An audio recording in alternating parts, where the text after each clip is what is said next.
Mga kamisteryo, pag-usapan natin ang dahilan bakit sobrang interesado ng China sa ating West Philippine Sea.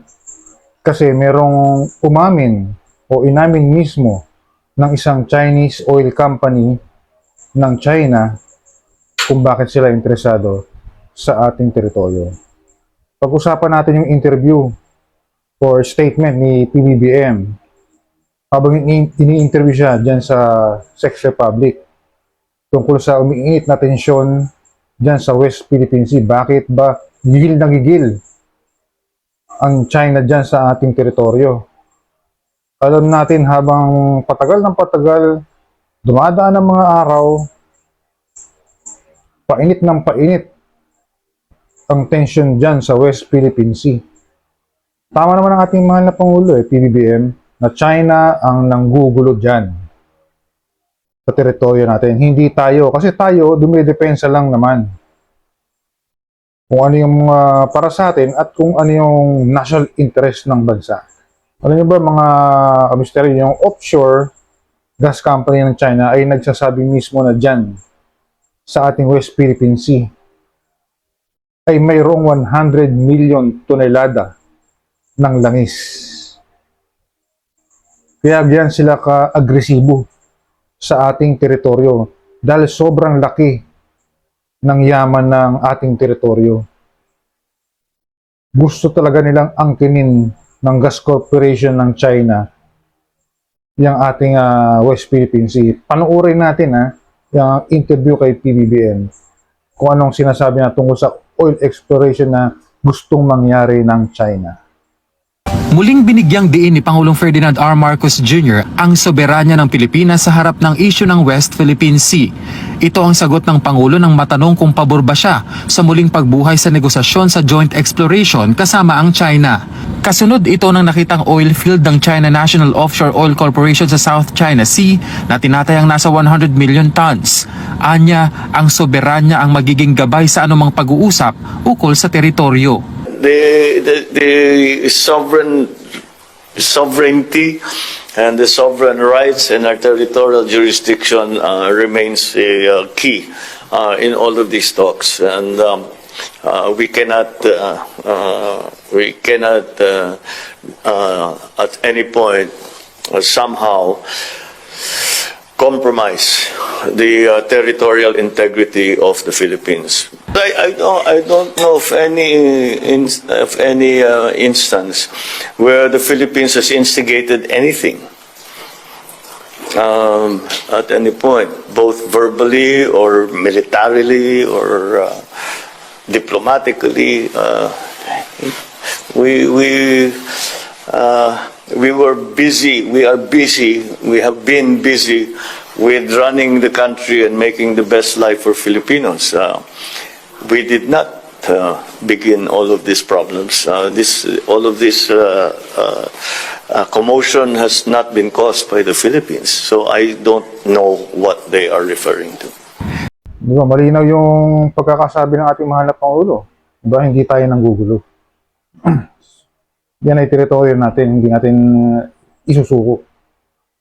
Ang dapat makinabang dyan ay mga Pilipino. Parang ayaw niya ng joint exploration kasi yan ay labag sa saligang batas natin. Pero alam niyo ba kung bakit nalaman ng China yan?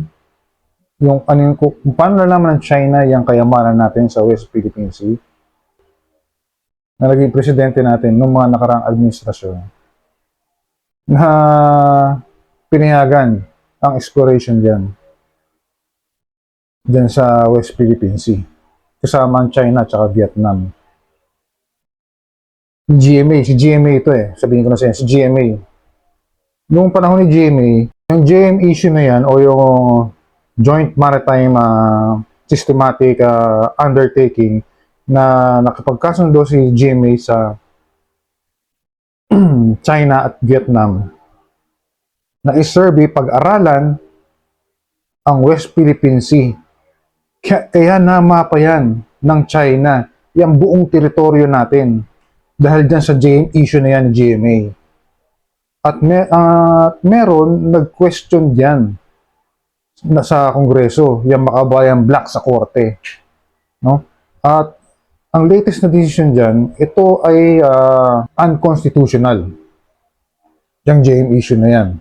So, ang problema nito, wala na, huli na mag-decision ng ating Korte Suprema, no? Nagawa na yung exploration, nila GMA, tsaka ng China. So, nalaman na, exploration at saka surveillance ang ginawa nila dyan. Kaya alam nila yan. Kaya ganyan sila ka-atat, gigil na gigil, dahil napakayaman ng ating West Philippine Sea, mga kababayan. Eh sabi ng konstitusyon, bawal yun. Hindi pwede. Kailangan ang gumawa lang niya mga Pilipino. Kasi nga, pinoprotektahan ng ating konstitusyon ang ating mga yaman dyan sa West Philippine Sea. So ito nga, kaya ganyan din itong nakaraang administrasyon, malamang sa malamang, ganyan din ang ipinangako nila kay Xi Jinping dyan sa Beijing. Kaya talagang gigil na gigil sila sa ating West Philippine Sea at kay PBBM. Kasi hindi nila magagalaw eh. Hindi na pwedeng galawin kasi nasa constitution natin. Mga babayan, nasa constitution natin na hindi pwede ang joint exploration dyan. Kailangan mga Pilipino lang ang gumawa. Kaya nga hindi man napatigil pero nagdeklara ang Korte Suprema dun sa ginawa na joint exploration ng GMA ng panahon niya. Kaso huli na mag-decision ng Korte Suprema. Wala na, tapos na eh. Namapa na ng China kung ano meron tayo dyan. Kaya sila ganyang kagigil dyan. Dahil napakayaman ng ating West Philippine Sea. Pero hindi sila makaporma. Alam niyo mga kabayan, si PBBM, napakalaking tinik sa lalamunan China yan, sa totoo lang. Kaya ganyan sila kumilos ngayon, ginagamit nila tong sila Duterte para papagsakin si PBBM. Pero napakamalabong mangyari yon dahil maganda ang plano ni PBBM sa ating bayan at saka maraming sumusuporta sa kanya. No? Siyempre, karamihan ayaw na rin bumalik yung mga dating administrasyon na makaupo ulit. Dahil sumisingaw na yung kanilang hindi magandang nagawa sa ating bayan nung nakaraan. Dahil nagsalita na rin ng China na may secret deal sila ng dating administrasyon ni Duterte. China na mismo official nagsabi niyan. Binanggit ko yan sa nakaraang kong vlog. At pinakita ko rin yung aking source. Balikan nyo na lang po. So, abangan po natin yung mga susunod na mangyayari sa ating West Philippine Sea. Kailangan tayong tumutok dito dahil ito sa atin ito para sa future ng mga anak natin na sila ang makinabang dito, hindi ibang bansa. So hanggang dito lang po muna mga kamisteryo. Hanggang sa muli, ito po ang inyong lingkod. Please like and share my video and please subscribe to my channel para lagi kayong updated sa may init na balita.